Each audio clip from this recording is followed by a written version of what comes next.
itulah. Oke, dan itu 8 tahun. 8 tahun tinggal di Inggris ya. 7 years, ya 7 tahun jadi. 7 Sekitar tahun. 7, Oke, 7 tahun tinggal di sana sampai mendapatkan gelar PhD dan kemudian dapat anak 3. Lahir semua di sana. Betul. Gitu ya. Itu kan kalau saya mau bilang kenapa nggak tinggal di sana aja? Oke, tadi jawabannya adalah karena kepuasan hakiki itu adalah ketika kembali ke tanah air, gitu ya. Betul. Tapi apakah itu karena Kava tuh ditawari untuk menjadi anggota partai?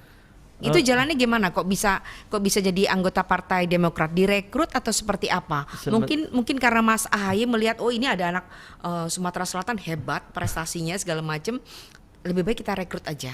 Ya bisa dikatakan waktu itu direkrut ya Mbak Weni ya. Jadi waktu itu saya ditawari dan saya diwawancara sempat secara online kan.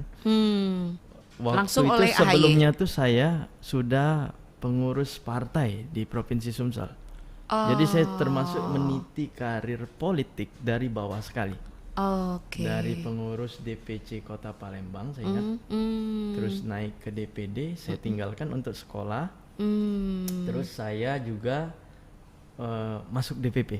Nah jadi ketika masuk itu saya melihat kayaknya ini nih jawaban doa saya waktu itu. Karena saya waktu itu berdoa kan, karena di paruh waktu tahun 2019 itu ada keraguan ya, kebimbangan akan apa yang harus saya lakukan next ke depan.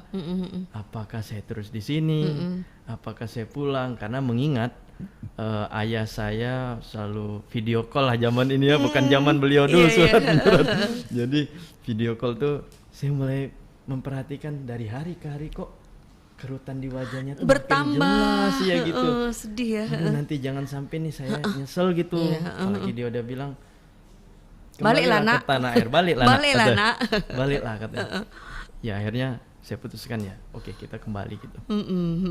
Jadi rupanya memang bukan hal baru ya terjun di politik ya. Udah lama ya. Udah lama, tapi cuman sekadar apa ya kalau dulu tuh ya, aktivitas lah. Untuk menambah pengalaman maupun juga pengetahuan. Kenapa Demokrat?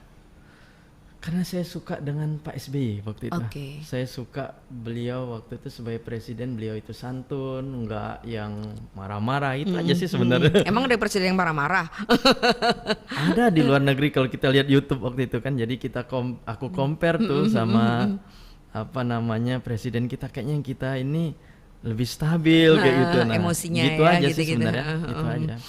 Jadi berlatar dari kesukaan secara pribadi personal ya kepada Pak SBY. Nah, yang waktu wawancara online itu siapa? AHY atau Pak SBY? Untuk direkrut ke DPP. Kebetulan waktu itu ketika giliran saya diwawancara, Mas AHY itu tidak bisa waktu itu kalau nggak salah perwakilannya. Perwakilannya. Ya, salah satu apa namanya sahabat beliau di militer lah waktu itu. Pendek sekali lah, cuman artinya kita membangun chemistry saat itu. Yes, oke gitu kan. Verifikasi aja ya. Iya kira-kira begitu. Siapa sih Kava ini kira-kira